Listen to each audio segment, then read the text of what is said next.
বিয়ের ৩ মাস পর থেকে আমি একটা জিনিস খুব করে লক্ষ্য করে দেখেছি। আমার ছোট বোন সামিয়া যখন আমার বাসায় আসতো তখন আমার স্বামী আমার সাথে রাতে ঘুমাতে চাইতো না। আমার বোন আমার বাসায় আসলে আমার স্বামী আমার সাথে কেন ঘুমাতো না এর কারণটা না আমি জানতাম না।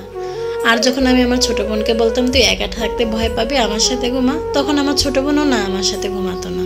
ছোট বোন সামিয়া বলতো ওর পাশে নাকি কেউ ঘুমালে ওর রাতে ঘুম আসে না, তাই সে আমার সাথেও ঘুমাতো না। সামিয়া যখনই আমাদের বাসায় আসতো তখনই না আমার স্বামী তাকে নিয়ে বাইরে ঘুরতে যেত, অথচ এই ৩ মাসে আমাকে নিয়ে একবারের জন্য বাইরে ঘুরতে যায়। যদি তাকে বলতাম আমাকে একটু ঘুরতে নিয়ে যাও, তখন সে আমাকে না বলে দিত।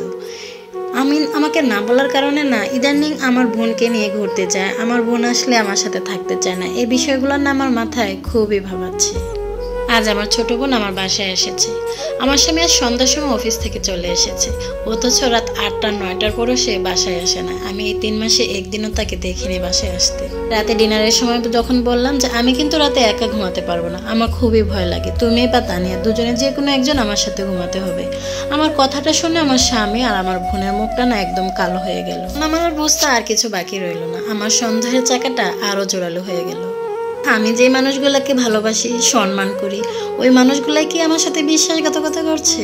ওই মানুষগুলাই কি আমাকে ধোঁকা দিচ্ছে? অবশ্যই এখন কাছের মানুষগুলো যেভাবে খুব যত্ন সহকারে আদর করে বিশ্বাসঘাতকতা করে, ঠিক তেমনি না কাছের মানুষগুলো আপনাকে ঠকাতেও একবারও ভাবে না। দেখা যাবে যে মানুষগুলোকে আমরা বিশ্বাস করে ভালোবেসে বুকে জায়গা দিয়েছি, ওই মানুষগুলা না আপনি বুকে ছুরি ধরে আপনার সাথে বিশ্বাসঘাতকতা করে। সেই জন্যই না আমার ভয় কাজ করছে।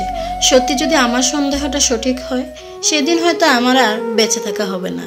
যেজন মানুষকে ভালোবেসে বিশ্বাস করে আমি বেঁচে আছি, ওই মানুষগুলো যদি আমাকে ধোঁকা দেয়, তাহলে আমার মতো হতভাগা হয়তো এই পৃথিবীতে আর কেউ থাকবে না। আমার সাথে আমার বোন সামিয়া ঘুমালো আর আমার স্বামী অন্য রুমে ঘুমালো, তবুও আমার মনে একটা ভয় কাজ করছে।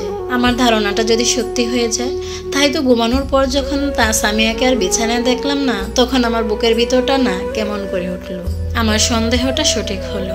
আমি তখন কচ্ছপের মতো আস্তে আস্তে করে বিছানা থেকে উঠে আমার স্বামীর রুমের দরজার সামনে গেলাম। দরজার সামনে গিয়ে দেখি আমার স্বামীর রুমের ভিতরে লাইট জ্বলছে। তখন আমার সন্দেহটা না আরো জোরালো হলো। আর দরজাটা ভেতর থেকে লাগানো, আমার ভিতরটা ধমড়ে মুছড়ে যাচ্ছে।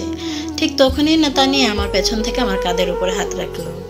বুঝতে পারলাম আমার বোন হয়তো বাথরুমে গিয়েছিল। আমি শুধু শুধু তাদেরকে সন্দেহ করেছিলাম। সেদিন আমি আর আমার বোন রুমে গিয়ে ঘুমিয়ে পড়লাম।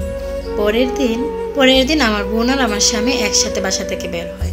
আমার স্বামী তার অফিসে চলে যায় আর আমার বোন তার বান্ধবীর বাসায় যাবে বলে বাসা থেকে বের হয়।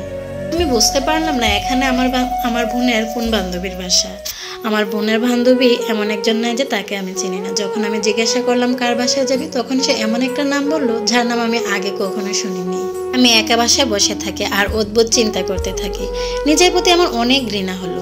আমি কি সব চিন্তা করছি এসব? কেনই বা এই অদ্ভুত চিন্তা ভাবনা আমার মাথায় আসছে? দুনিয়া এত চিন্তা থাকতে আমার মাথায় কেন ওই চিন্তাটাই আসবে? নিজের কাছে উত্তর চাইলাম, কিন্তু না, আমি কোনো উত্তরই পেলাম না।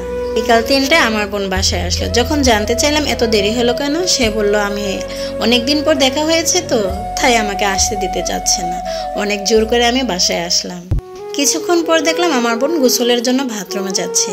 যে মেয়েটা শীতের জন্য সপ্তাহে 1 দিন গোসল করতো না, অথচ এই মেয়েটা এই শীতের মধ্যে এই বিকালবেলা গোসল করতে যাচ্ছে, বিষয়টা না কেমন যেন আমার মনে ভাবাচ্ছে। তারপর ভাবলাম হয়তো মেয়ে মানুষ কোনো সমস্যা আছে, সেজন্য গোসল করতে যাচ্ছে। কিন্তু তার 30-40 মিনিট পর আমার স্বামী যখন বাসায় আসলো, তানিয়ার মতো সেও আবার গোসল করতে গেল, তখন আমার ভিতরটা না ভূমিকম্পর মতো কেঁপে উঠলো। আমার মনে হলো যে দুনিয়াটা আমার অন্ধকার হয়ে গিয়েছে। আমার কল্পনাটাই কি সত্যি হয়ে গেল? আমার মনে হলো আমার সংসারটা মনে হয় আবার ভেঙে তছনছ হয়ে যাবে। আমি হয়তো আর সংসার করতে পারবো না। আমার জীবনটা হয়তো নষ্ট করে দিবে এই দুজন মানুষ। আজ এই পর্যন্ত, সবাই ভালো থাকবেন।